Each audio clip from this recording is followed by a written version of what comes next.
The new trend online where conservatives take random clips of a show and then pretend like it does what they say that it does is pretty incredible. I think we saw it in full force after the Jubilee Sam Cedar debacle, and now they just do it all the time and hope that it works. Please watch one of the most insane displays of stupidity I've ever seen in my life. So my point is upholding the law is marginally good. Sometimes the law is bad, and that's why it's not always good.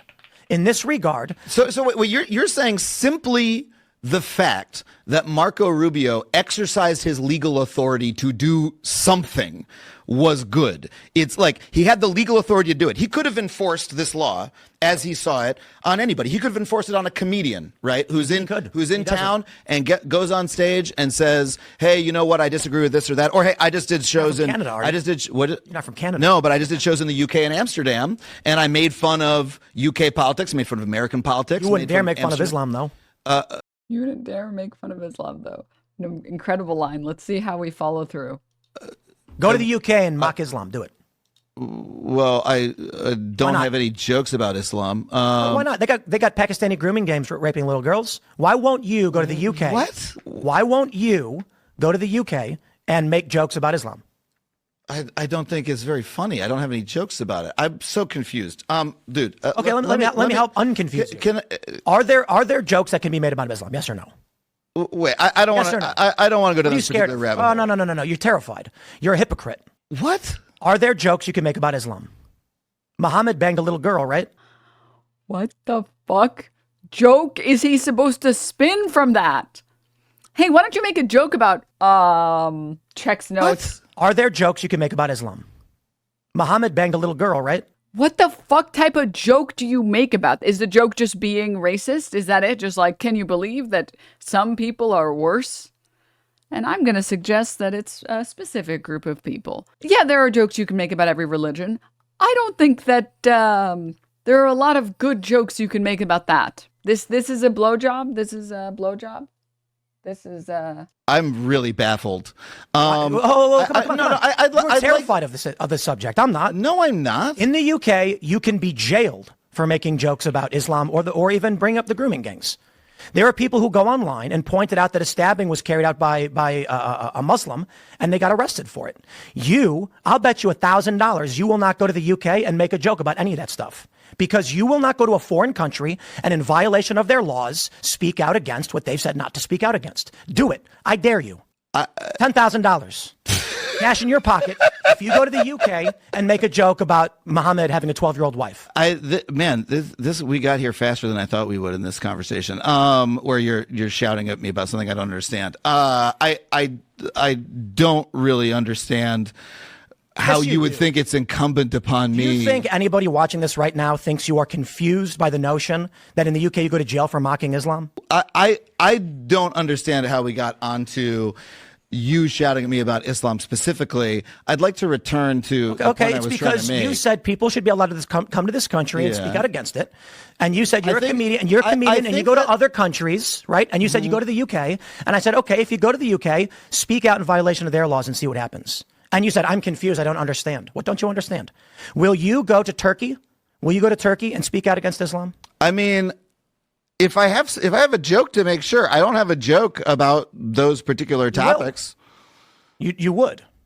I would. You're saying if you had a joke about. Oh yeah. Sure, I would try to do the best I can. I always try to poke the bear as much as I can. It's part of the job of a comedian. Nothing to poke the bear about as it pertains to one of the world's largest religions. I mean, come on. Me getting really mad that Jim Gaffigan doesn't have jokes about the state of Trump. What do you mean you don't automatically have jokes prepared for every topic that I want you to make jokes about? Like, what? What the fuck are we talking about here? I mean, I haven't written a joke about that recently.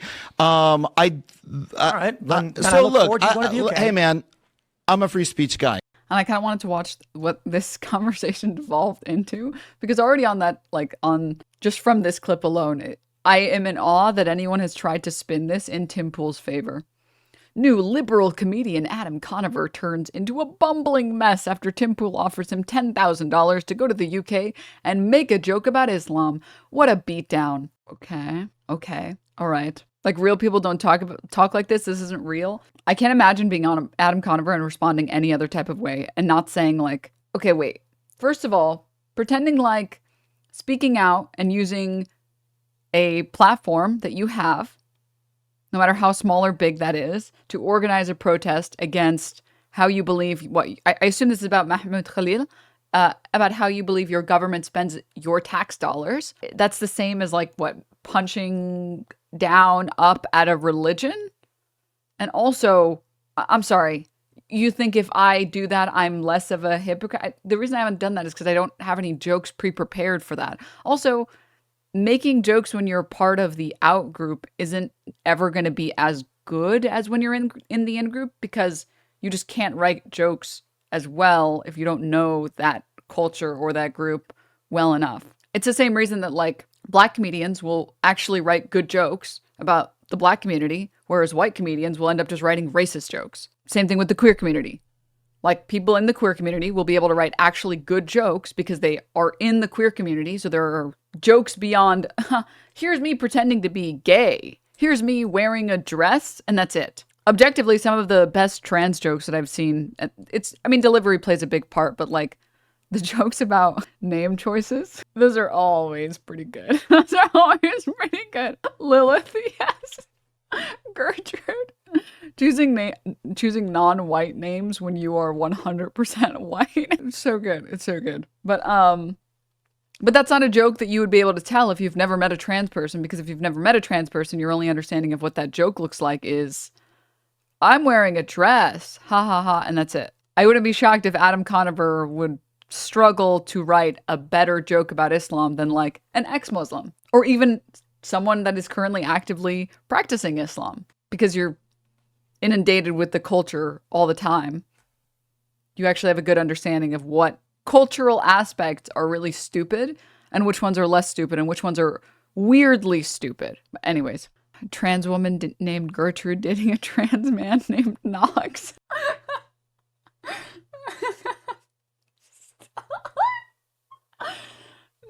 No. Oh, God.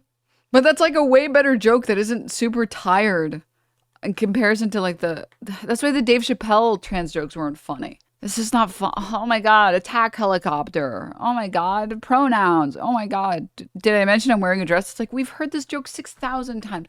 Get some new material. Oh my God. But I haven't heard of Tim Pool before. What is his background? Just an angry conservative ranter. He used to work with Vice many, many years ago.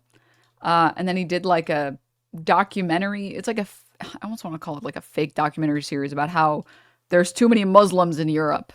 And then he became a conservative grifter. Although I think at this point he believes everything that he says, but he has to pretend like he's not a conservative. So he just calls himself a centrist or a classical liberal. But I want to see You this. do the routines I used to do, like the Catholic and Protestant routine, or what's the other one that, the Lord's Prayer routine. Those ones, all lovely routines, right? But if you do them now, you genuinely get members of the Christian right coming up to you after gigs or online and going, oh yeah, they love saying this, by the way. They love saying this. Oh, you'll make jokes about the Catholics. You'll make jokes about the Protestants. But you won't make jokes about the Muslims, will you?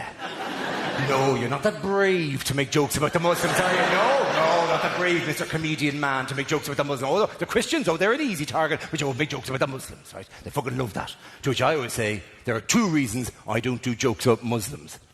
A, I don't know a fucking thing about Muslims. B, neither do you.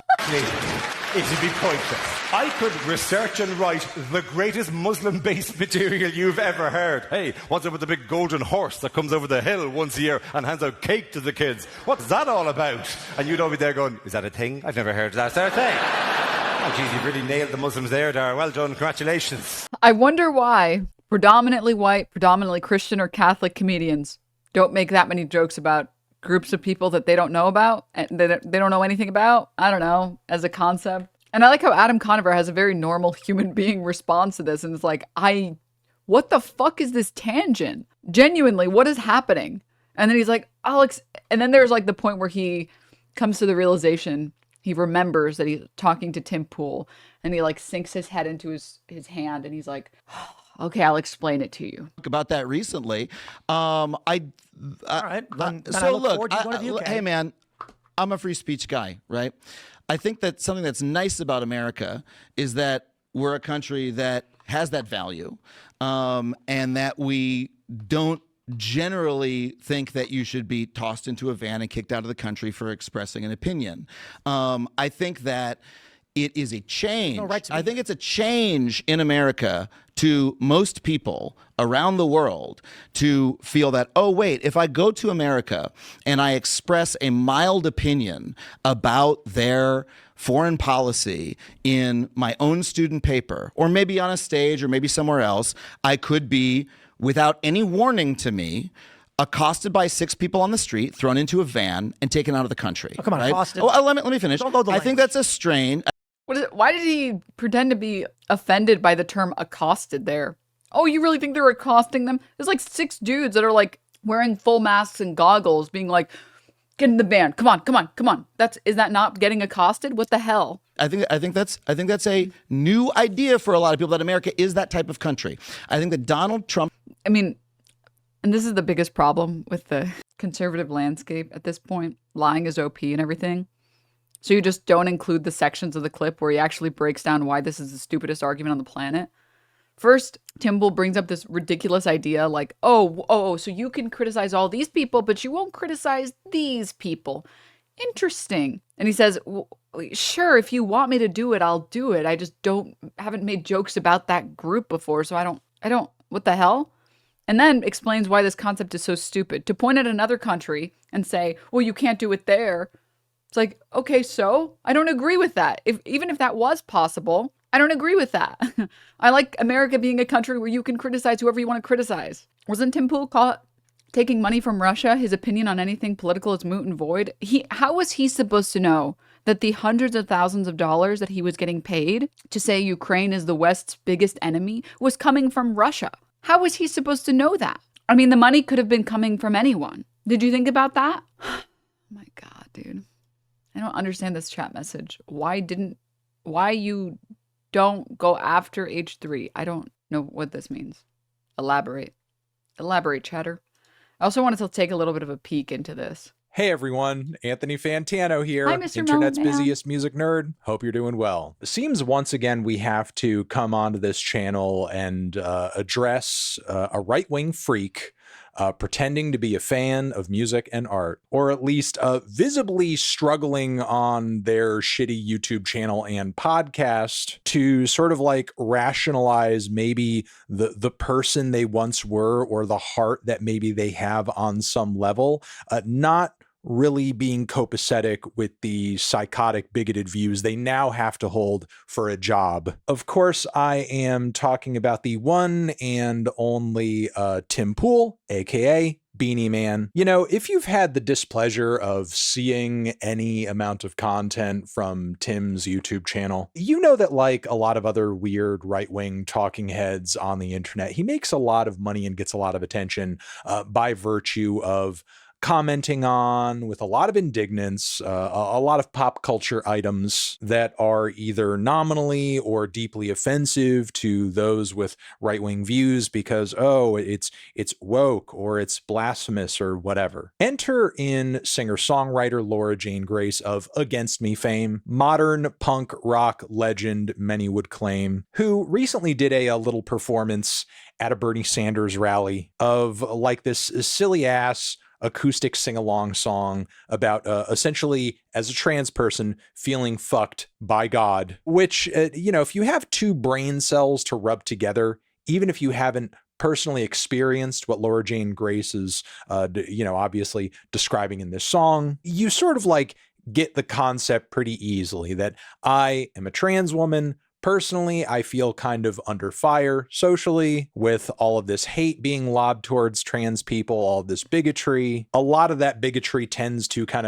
of skew as being very religious, or at least it's coded as such, hence the metaphor where she's feeling fucked by God. Now, apparently this performance may have gotten a little viral online in right-wing circles, made some people pissed off. Tim Pool goes on his show and says people are angry and pissed off and raging about things all the time just to have something to talk about on YouTube. So, of course, that's kind of like the lead into this whole reason for him talking about Laura Jane Grace in this video here. A transgender singer is sexually graphic in front of a crowd of people, which I presume largely is adults, but it's a Bernie rally, so there's probably some kids there.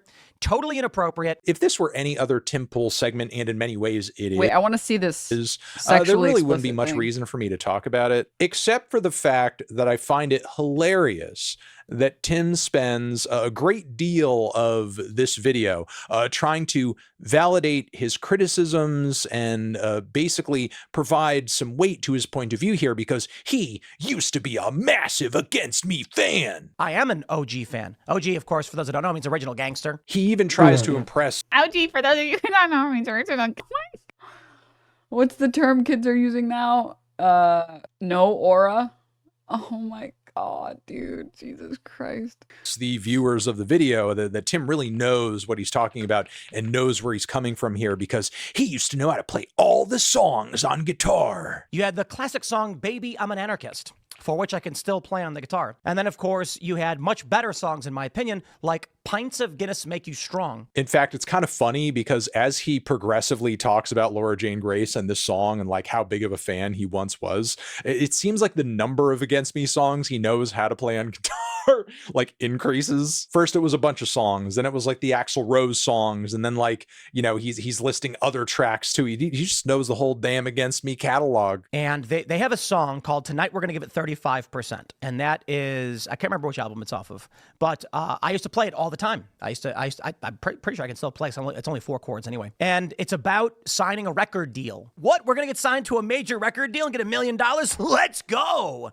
And that's when I was like, hypocrites. He even goes on to play a lick from an Against Me intro. I can prove it. Here we go. Okay. Anybody who knows what that song is, you know exactly what song I was playing.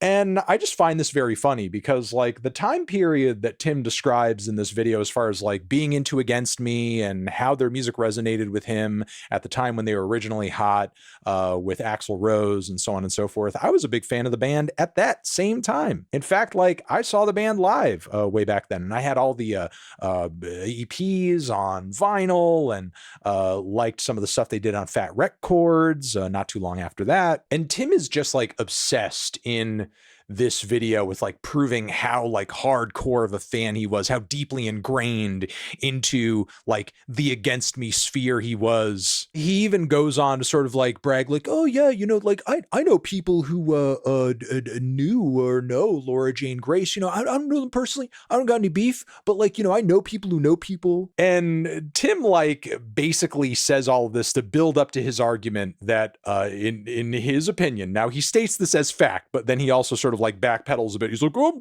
I'm just saying, I'm just asking some questions. He goes on to argue that he feels that Laura Jane Grace is essentially just. Listen, I'm going to be honest, all right? As someone who is an internet degen, I'm not going to ever pretend to be like a concert person, a music nerd. I will fold on every music opinion. My starting point on music is, I'm probably wrong. I like this music anyways. The notes sound good in my ears. And that's where I am on music. I don't know anything about music. I learned how to read sheet music because I took chorus for a bunch of years, and besides that, I don't know anything else. That's it. That's my only understanding of music. To be clear, I love music. I love listening to music. I love having constant music playing, but I'm not claiming to be a music intellectual by any means. And I've never bought a ticket to go to a concert. I've accidentally gone to concerts here and there, but I've never went out of my way to go to a concert.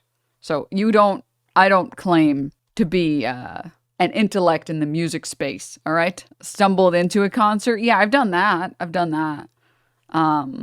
I'm not like a fucking Mormon the way that Hassan is, where he just like doesn't listen to music like some fucking freak. All right. I enjoy my music.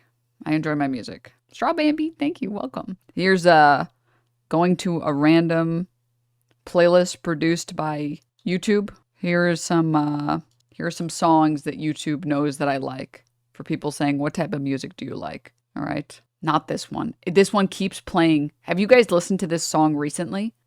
There's a line in there that's not good. That's not good. Ocean Man. Yeah, Ocean Man. Everybody, if you are on Twitch and you don't know Ocean Man, you know. It's the only Ween song that I know.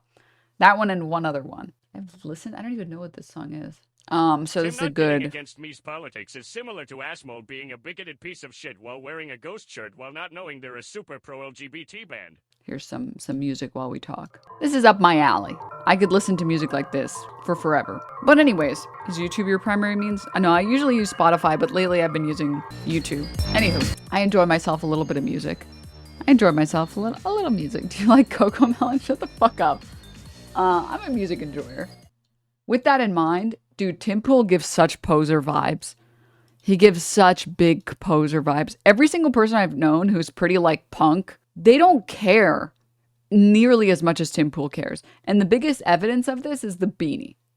There is not a single actual punk person that I know that would ever attach themselves so much to a beanie like that. But they would immediately start flailing if their beanie was taken from them. Baby want binky, baby want beanie.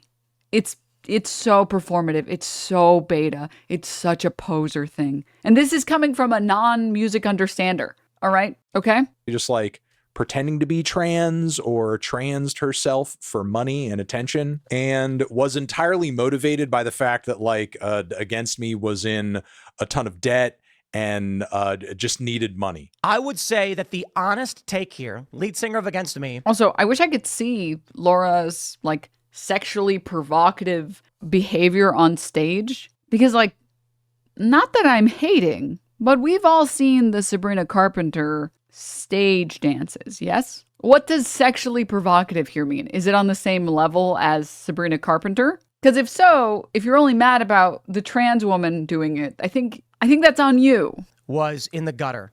The band was not doing really well. They had massive amounts of debt. I like this Tim Pool theory. The band wasn't doing so well, so the lead singer transed herself. Is that what Tim Pool's plan is?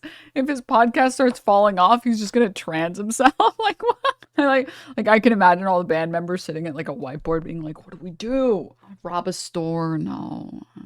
Kill the president? No, that's illegal. We can't do that.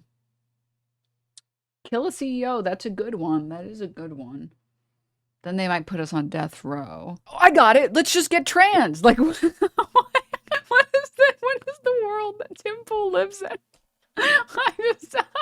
They failed. And then I got an idea. Trans. And then all of a sudden they saw a big... He said it. Now, if you're an actual Against Me fan, you know how bullshit that argument is, because when you dig into the band's back catalog, like tracks as early as Disco Before the Breakdown do very much convey like a closeted queer experience point of view of some sort. So like that alone would instantly delegitimize any argument. Tim Pool talking about the writers/creators of The Matrix. They obviously trans themselves for attention. Can't possibly be that The Matrix had any allegories for the trans experience. Like, argument that Laura Jane Grace coming out of the closet was like entirely fabricated and so on and so forth. But what's hilarious about this is that Tim is apparently such a fan, he's actually aware of this song, references it in his rant, and sort of like poo-poos the idea of that by saying this song must just be about either being gay or being about dating someone who's really fat and ugly. The Disco Before the Breakdown, where you're like, hey, it sounds like this dude's gay. No, I mean like literally, because like either he's dating someone who's ugly or fat, or he's singing about being gay, because it has the lyrics, I know they're going to laugh at us when they see us out together holding hands like this. They wouldn't understand it if we told them all the reasons.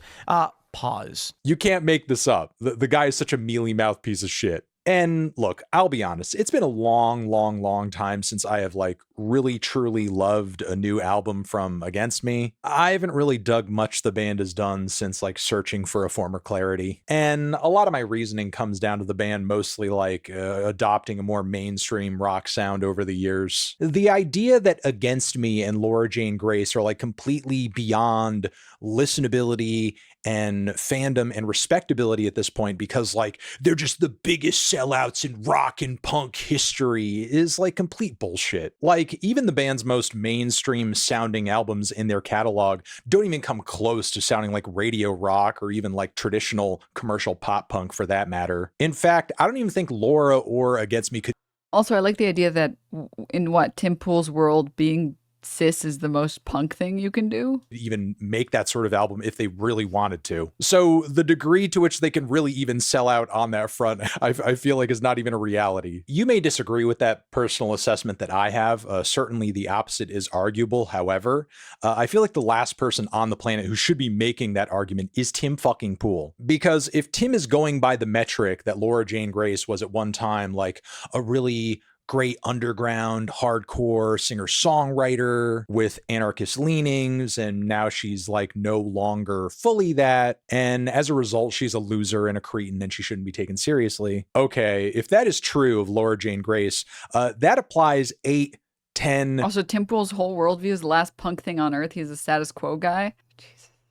20 times for Tim fucking Pool, who apparently over here again is sitting here like a stan. I play all the songs on the guitar. Oh. So like how deep into the ideological tank were you for every old school Against Me song? Probably more than even Laura Jane Grace was, and she wrote the fucking tracks. Like in the grander scheme of things, the ideological shift that we're seeing in Laura Jane Grace as a singer and a songwriter over the course of Against Me 2002 to Against Me 2016 is like super gradual and even minimal in comparison to Tim Pool going from Against Me stan who knows all the songs on the guitar to Russian oligarch paid right-wing talking head freak who releases some of the worst music known to man under the title of his podcast.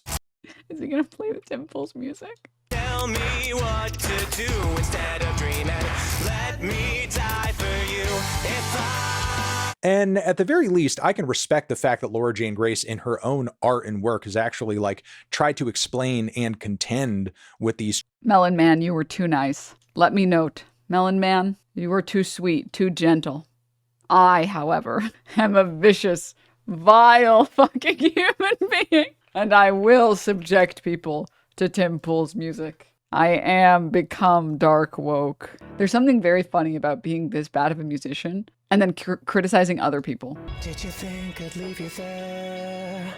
Did you think I'd never keep my promise to? It's easy when I'm lying there with you, and every night I dream of you, and every night I promise to hold on to the dream I one day wake up next to you. Did you know you left me there, staring at the heartache in my soul as I fell to pieces into the one you're leaving for? There's only one thing I want you to know, is that I have found my peace here. Watch, put this in the hard drive of evidence Denims hates Walk Jack. away. I know I don't hate John. No. No. No. Can you imagine? Someone in chat wrote that this song is all build up and no release, and that is totally true. You're using audio filters to make him look bad. I couldn't if I wanted to, because I don't understand anything about audio. Tim Pool accused Sam Cedar of making his music sound worse. We released only ever wanted and ran it through a filter to make it sound bad, and then made fun of us for having bad music. I don't sound bad. You made it sound bad. You made it sound bad. This is giving like Ethan Klein being like playing videos of me speaking unedited is defamation. Actually, it's actually defamation to play videos of me. It's actually you're defaming me by playing videos of me speaking. Actually, Like, the dude legit is fake. And it wasn't him personally, it was his people who put a filter on a song to make it sound bad. But like, that's a really good example of what you get when you watch someone like Sam Cedar. Hey, listen, we've had a lot of people on. Hey, that's a really good example. There's other greater, even better examples I could be giving you right now. The one that I like couldn't finish that I started with, and this one that I'm gonna say is good, even though it's like, oh, okay. yeah, right, right. I have no hair. If you take my beanie, Keep going. That's a really good example of what you get when you watch someone like Sam Cedar. Listen, we've had a lot of people on. We had a Roland Martin on here 4 months ago, which was an incredible conversation, back and forth nonstop the entire time. It was uncomfortable from the second to the last second, literally. But it was one of my favorite conversations of the year. And we get, every time you have somebody on, people will text you and say, oh, I cannot believe you're having that person. This person's this. I've never had anybody on that I got that many text messages as Sam Cedar, and I don't know why. People We should pull negative. Not good. Well, I will say, When your music is so bad that people are playing it and you're accusing them of making it sound worse is incredible. It's actually incredible. It's actually amazing. That song needs one amazing drummer to come in and just destroy their set. I was waiting for it to happen and it never did. It's driving me crazy. Well, then they might make Tim Pool look stupid, and Tim Pool has to be the front of the stage because he's an egotistical maniac. Also, Joel, thank you so much for the 10 gift subs. And it's driving me crazy. Denims is streaming. Seriously, thank you for the 5. Changes that she's had ideologically over the course of her lifetime in her music, actually presenting them to her fans to try to give them some sort of understanding. Meanwhile, Tim Pool over here is a million times more the sellout than Laura Jane Grace could ever be. And he gets to sit there on his shady billionaire funded podcast YouTube channel and pretends like he's not the textbook definition of a political internet grifter. Ukraine is the enemy of this country. Ukraine is our enemy. Remember when he was getting paid hundreds of thousands of dollars to say this, and then he had the audacity to say, I was tricked. I didn't know that the money was coming from Russia. I was tricked. Jankware, thank you for the 5 gift subs. Thank you. Funded by the Democrats. I will stress this again. One of the greatest enemies of our nation right now is Ukraine. But yeah, wow, you really got to give it to Tim Pool for uncovering the Laura Jane Grace billionaire trans woman grift. Because as we all know, all rock singers, all punk rock bands, if they want to become famous and want to become millionaires and just sort of like, get really big and get really huge and see tons of success, but only for a little bit though, only for a little bit, they all have to become trans. But yeah, there you go. Tim Pool exposed once again as a dimwit. And I think I'm going to leave it there. Over here next to my head is another video you can check out. Hit that up or the link to subscribe. I love the Melon Man, dude. Oh, man. It's good. So good. All right. Before we get into the topic about the Tinder man who swiped 2 million times, I did want to do a little bit of a little tiny bit of variety. A tiny bit of little bit of variety. Maybe try something other than Tinder, buddy. Don't worry, we'll get there. We'll get there.